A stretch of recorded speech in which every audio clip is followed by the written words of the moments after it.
Session 2.1 যৌথ লক্ষ্য নির্ধারণ। অনুশীলন 2 সরাসরি সহযোগিতায় পজিশন দখল খেলা, possession game with external support. সময় 25 মিনিট। উদ্দেশ্য সরাসরি সাহায্যের মাধ্যমে সহযোগিতা জোরদার করা। লক্ষ্য খেলায় সাথীদের সহায়তায় বেশি সময় ধরে ফুটবল নিয়ন্ত্রণে রাখা।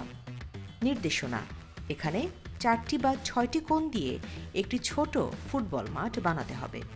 4 জন খেলোয়াড়কে 2টি দলে ভাগ করতে হবে এবং দলগুলোকে বল যতক্ষণ সম্ভব নিজেদের কাছে রাখার চেষ্টা করতে হবে।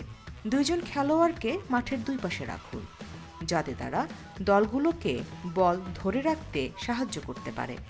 খেলার প্রক্রিয়া পজিশনে থাকা খেলোয়াড়রা বেশি সময় ধরে বল নিয়ন্ত্রণে রাখতে চেষ্টা করবে এবং নিরপেক্ষ খেলোয়াড়ের সহযোগিতা নেবে।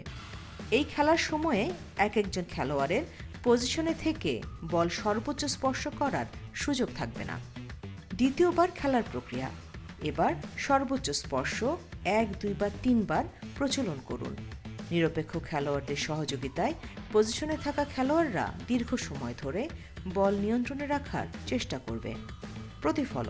প্রতিফলনে কোচ গাইডলাইনে দেয়া প্রথম প্রতিফলন ও দ্বিতীয় প্রতিফলন অনুসরণ করে আলোচনা শেষ করবেন।